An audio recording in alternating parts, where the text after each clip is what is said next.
Welcome back, everyone. We are two dudes talking 80s. I'm John. That's my partner in crime, Lewis. Hello. He's back wearing the shades at the start of this, so it's more familiar territory for me. It was really throwing me off to see your eyes the last time, so this works for me. My eyes has have that effect on people. Yeah, they're mesmerizing. I was like looking into the eyes of Dracula, and I'm waiting for you to start doing all this stuff. Yeah, there you go. It's gonna be a little different for us because we're actually, yes, we're talking 80s, but we're not gonna really talk 80s.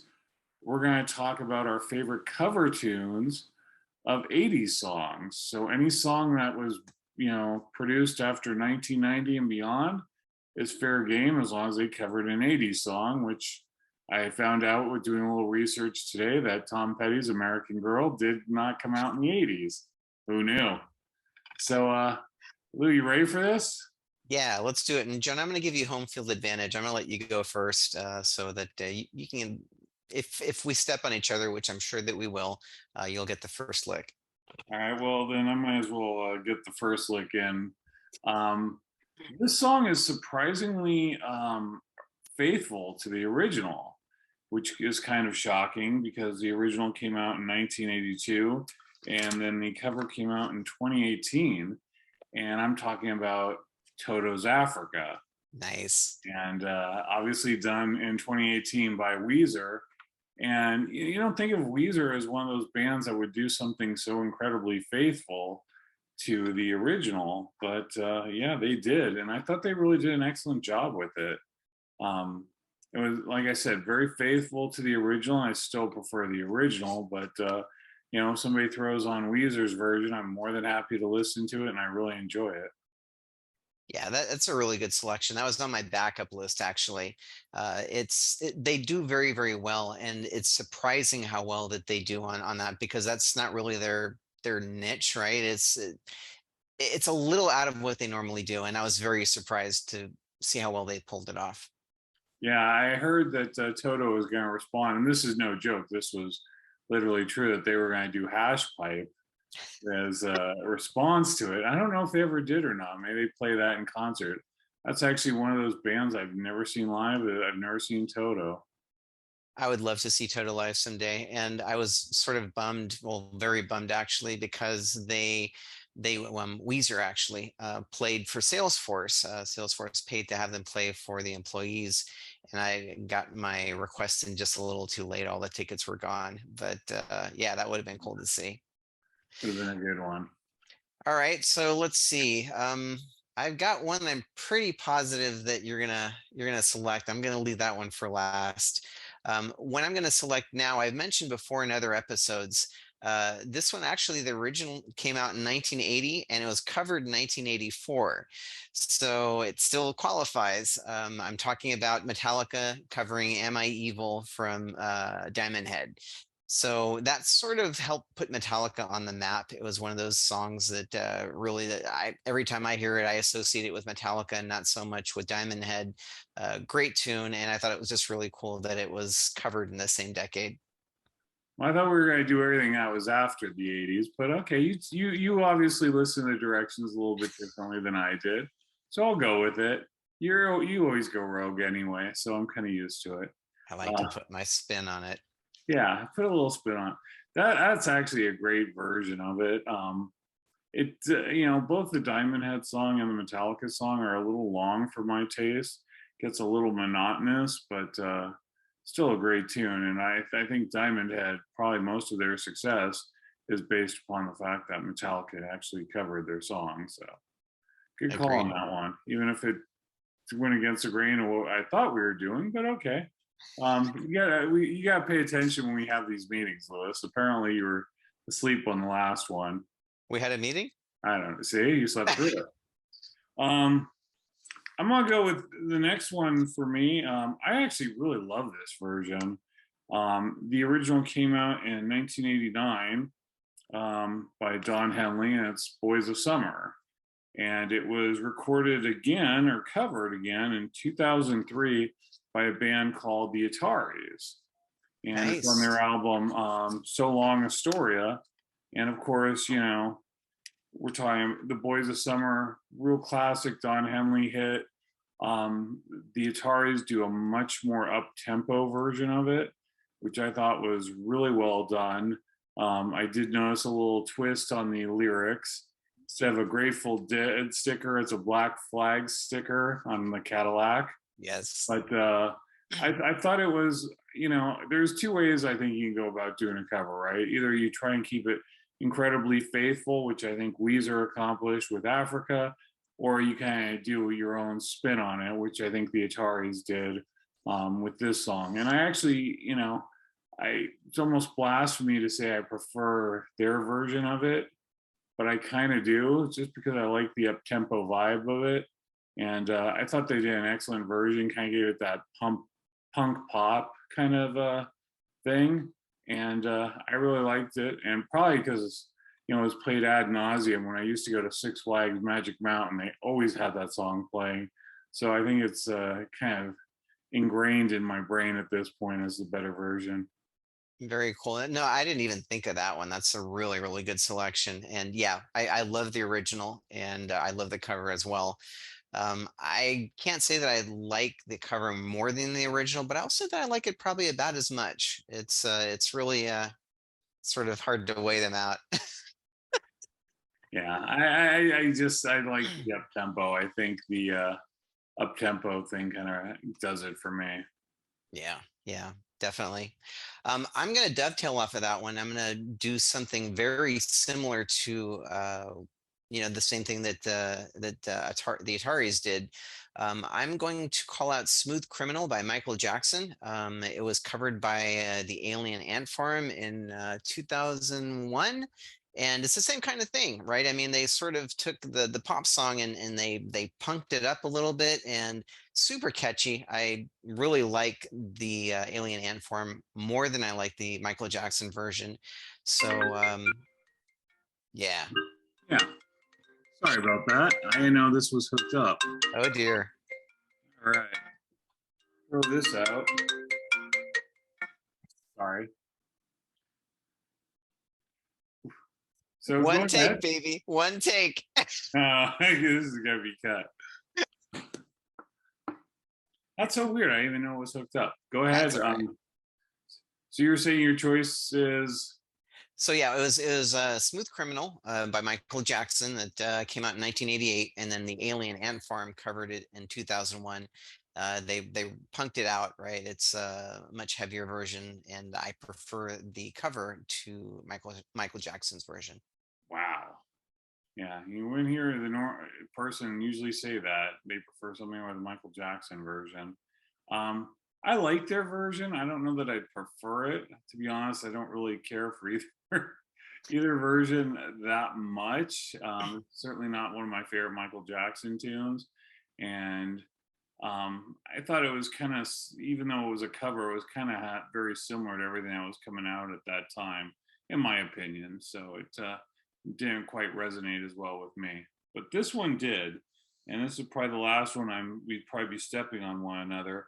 Um, the original came out in 1984, and then the cover actually came out in 2003, and that's by a band called Talk Talk, and of course, "It's My Life," covered by No Doubt for their greatest hits. Um, the only thing about the negative thing I have to say about the No Doubt version, originally they were supposed to do a version of, they were going to do In Excess, Don't Change. I really wanted to hear their version of Don't Change. But I guess they elected instead to go ahead and do It's My Life instead. And again, I thought they did a really excellent version of that song. Probably got it a lot more fanfare than it did originally have. They think they brought it back to the attention. But I still think about the missed opportunity of Don't Change, which is one of my all-time favorite songs. And I like to have heard their interpretation of that. That would have been cool, definitely. I am very happy that they covered the Talk Talk tune. I actually bought that CD, the greatest hits, just for that song, because when I heard it on the radio, I just flipped. I'm like, oh my God, listen to this. I thought it was awesome, and that was on my list. Lulu couldn't believe that I liked it. She's all like, it's not the original. Like, I don't care. It's awesome. I like the original as well. I like the updated sound that No Doubt did to it. So yeah, really good pick, and that was one that was on my list. Okay, question: is that greatest hits CD in cellophane? It is not. No, it's gotten airplay. Oh yeah, yeah. I've cranked that one in my car quite a few times. Wow. When you wait, which car plays the CD? The Monte Carlo. Oh, okay. I, Actually, two of them play the CDs, but the Monte Carlo is the one I listen to it in. All right. Very cool. All right. Well, since you think that that was the last one that we were going to step on each other with, I guess it's safe for me to go with this other one.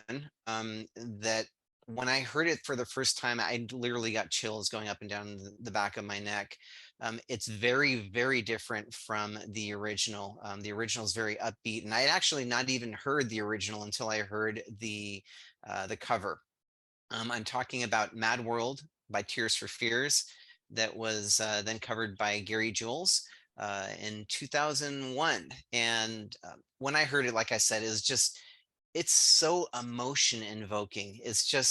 They did such a great job with it, such a great job, super haunting. And again, that's one of those ones that I think is actually way better than the original. Wow. I don't know. I'd say it's way better. Certainly respect your opinion on that, but it's definitely, like you said, it conjures up way more feeling.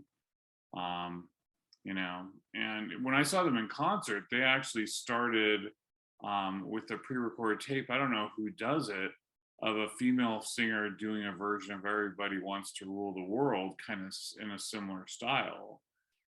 So obviously they're appreciative of that. Those kinds of covers of their songs or reinterpretations. But I would agree, and like I always say, how when I go ahead, typically when we do these episodes, I do the intro beforehand, and of course I kind of know what I'm going to talk about, so I'll include some of the stuff. But I also kind of guess what I think you might go for, and that's actually a picture of those two guys, because there's two I thought. Um, Yes. but it's that's actually included. So if you're watching the intro and going, "Who the heck are those two guys?" in the clip in the beginning, that's who it is. Yeah, I can't remember the name of the second guy, but I do remember there was a second person that they associated with that with the cover. Yeah, that's a good one. This one is, the original was done back in, oh God, uh, what, 1986, and it was re-recorded, I believe, in 1998. And the thing is, it's the person that re-recorded it is a huge superstar, and probably nobody even knows that he ever did it. And I'm talking about the original being True Colors by Cyndi Lauper, and Phil Collins actually redid it for his hits album. I don't think it was just called Greatest Hits. I think it was just called Hits. Hmm. Um, but he actually did an excellent version of it, and I've never heard it played anywhere. Yes, I have the Phil Collins CD, so that's how I know about it. But I don't think I've ever heard it get any airplay, any recognition, anything, even discussed, like, "Oh, that's horrible" or whatever. Um, but I actually really enjoy his version of it. I think he did an excellent job. Wow. Yeah, I don't think I've ever heard that at all. See, there we go. Yeah, yeah, So that's a yeah, Phil trip. Collins did it. I don't. It's not as good, I think Cyndi Lauper's is excellent, and obviously the standard. But Phil Collins, yeah, it was definitely something. I think it's worth your time to invest and check it out. If you don't like it, that's fine too. But I think he did a really good piece of work on it. Very cool. Yeah, I'll have to give that a listen. I can't even picture how that might sound.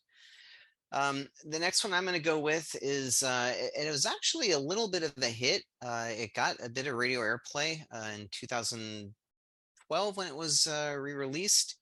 And it was originally released in 1998 by Roxette, called Listen to Your Heart. The band that covered it is called DHT. And the version that they do of it is it's very minimalistic. It's like piano, maybe some strings, and this woman singing it. Again, it's got that same haunting, sort of feeling invoking uh, quality to it that the other one that we were talking about earlier. Oh gosh, how quickly it goes. Mad World.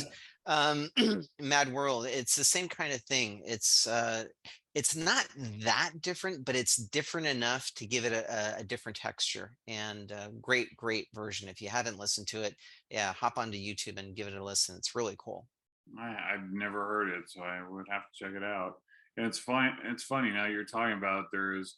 I'm suddenly thinking of one I wish I would put on my list, and I didn't. But I don't have enough information on it to be sure. So I'll go with my last choice, which is kind of an interesting choice. So way back, I used to be in a heavy metal band, and we would do all original music, but we would always do a cover. And we always did a cover, for a long period of time, was Child of the Damned by a band called Warlord. They originally recorded it on their Deliver Us EP, which came out in 1983. Well, there is I believe they're German, a band called Hammerfall. And at first it pissed me off to find out anybody else covered this other than us, but Hammerfall did. They did on their Glory to the Brave album, which they put out in 1997. And they did their version of Warlord's Child of the Damned. And I gotta say, it's pretty darn good. Still doesn't touch the original, but the fact that somebody else, would even cover a Warlord song was super cool to me. I think they did it justice. It's a really good version and something I think should be checked out. Awesome. Yeah, I remember you guys doing Child of the Damned. And it was a good tune. I don't think I ever heard the original. I only heard the version that you guys did. So I'll have to go and listen to both of those versions now. Yeah, we definitely sped it up a little bit. That kind of became our thing, and people would be like, "Oh, you wrote that song," and we'd have to explain to them like, "No, there's this band called Warlord," because we did, it was such an obscure song. Most people just assumed it was another original. So, good on Hammerfall. Excellent version of it. Awesome. I'm looking at my overflow list now, and I think I'm going to again tweak it a little bit, and I'm going to call out a cover. And it's not that it's that great of a cover. I just think it's so oddballish that it's cool. Um, the original was done by Prince. The song is Kiss, and that came out in 1986. And then in 1988, The Art of Noise covered it, and they had Tom Jones fronting the vocals. And again, super oddballish, and again, it sort of doesn't quite fit the criteria that I must have missed that meeting that we had about it, but it's amusing. It's amusing, and to hear Tom Jones sort of belting it out, it's worth a listen or two. You know what's shocking is neither of us did "Nothing Compares to You" by Sinead O'Connor. Oh gosh, yeah. Oh yeah. Yeah, that would have been a really good one. Darn it. Whoops. See, and yeah, that's where when you started mentioning Prince, that's where I thought you were going to go with this. I Ah, think no, that "Nothing would have been a Compares really good to one. You" came out in 1990. Yeah, yeah, it did. It did. Yeah, and that's probably in a lot of ways that's probably the ultimate cover version. And we both suck for not mentioning. Well, I finally mentioned it, but it wasn't on my list. I didn't even think about it, man. No, that's a really good one. That's a really good Well, one. you talking about Prince is what triggered me on that one. Gotcha. So, hey, real quick before we end this, I got to do a little quick review to end this. So I went to the stadium tour last weekend, which was at Motley Crue, Def Leppard, Poison, and Joan Jett. And I gotta say, whoever the sound person was for that concert needs to be fired because the sound was awful. It drove me nuts. It was one of those things that originally that concert was supposed to happen in 2020. We all know what happened in 2020. They decided not to do it in 2021, and it finally happened this year. And so it was something I had never even planned on going to, but I knew I was off that weekend, and like 2 days prior, I'm like, oh yeah, it's this weekend. So I hit up my wife. I said, hey, you want to go? Let's buy like a couple cheap tickets. We'll go. She had never seen SoFi Stadium. We'll go check it out. And, and I thought it'd be something fun to do and get out of the house. And so we went, and Joan Jett was really good. Poison was really good. You would not recognize CC DeVille. He's got hair like down to almost his waist now. Wow. And it's straight and brown. So, and then Def Leppard was excellent, but again, the sound still suffered. Then Motley Crue came on, and having seen them on what was supposed to be the final tour, I had reservations about it because I wasn't very impressed by seeing them then. And I imagined that they hadn't gotten better. And whether they did or didn't, I don't know, because the sound was so bad when they performed, like it was unlistenable. Like they performed Shout at the Devil, I think was their second song. I didn't know it was Shout at the Devil until they were hit the chorus. Wow. That's how bad the sound was. So finally, after about 3 songs, I'm like, I've just had it, let's go. This is, I really, I kind of knew in advance, like I was on the fence about staying for Motley Crue. And, after seeing those first 3 songs, I forgot what they opened with, but they, Too Fast for Love was their third song. And just the sound was horrible. And even as we're walking out, we'd hear it was just, just so overly distorted, and nothing was decipherable. And people would say, well, it's an outdoor stadium, the sound isn't going to be as good. But you and I saw Paul McCartney, and I thought the sound was excellent. And obviously it's a different type of music, but when you're spending that kind of money, you figure somebody knows how to do the sound and how to do it for a stadium. And it wasn't like night one either. They had been doing these shows for a while. So Right. even when the bands would talk and address the crowd, they kept the microphones, with full on, I don't know, chorus, reverb, whatever you want, echo, whatever you want to consider what they put on their voices. So you couldn't even make out what they were saying when they were addressing the crowd.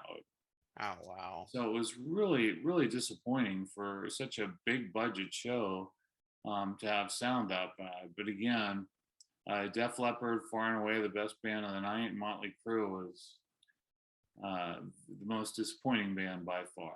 So there's a little quick recap of the stadium tour in my book. That's a bummer because I mean, it sounds like that at least Joan Jett and the first 3 bands had decent sound, and to have their performance wrecked by a poor sound person, that sucks. I really would have been interested in hearing what they sounded like, right, without the technical aspect of it, because I know that Vince Neil has been a little less than optimal in his performances, and it doesn't sound like you even had the chance to evaluate that because the sound was so crappy. No, and they had like 3 female backing vocalists in addition to whoever did the backing vocals for Motley Crue. So you tell they were trying to cover him up a little bit. But some of the stuff I've heard of him lately was definitely an improvement over what I've heard in the years past. So I mean, he did seem thinner. He did seem like he was in better shape. He did sound like he was trying to do all the lyrics, and he was certainly putting in the effort. Which, again, for the people that are paying all this money to go see them perform, we would hope he would be doing that. Right. Yeah, I couldn't give him enough of a grade based upon what I saw, because it was just so difficult to hear everything. It was just a wash with distortion. And, even the stage show looked really cool. It was a really impressive, visual performance from what I saw. But again, ultimately you go to the concerts to hear the music, and it just sadly didn't stand up. Wow, But bummer, man. yeah, Sorry to hear that. that's all right. It was a great 80s weekend. The next day we went and saw They Live.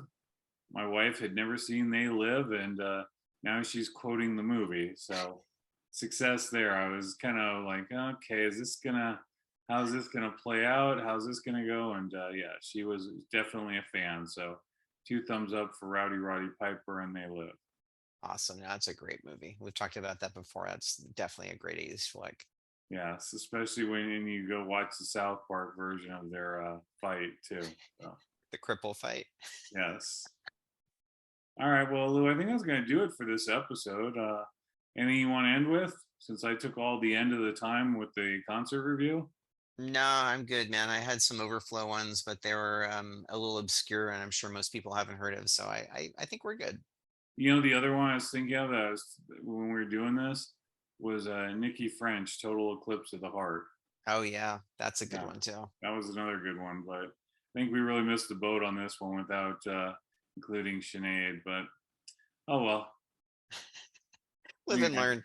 She sold enough copies of that. I don't think she needs our help for anything else. So No, we're good. I think she is good. I think you're right. Yeah. All right, brother. Well, as always, thank you guys for taking the time to watch this. Let us know what we missed. Please put one of your favorite cover tunes in the comments. And again, unlike Lewis, it's from 1990 and beyond of an 80s song. All right. So hopefully you paid attention, since obviously someone else didn't. And Lou, as always, brother, take us out. Or everybody, you can put a twist on it like 80s Lou did. Peace out. Thank you guys.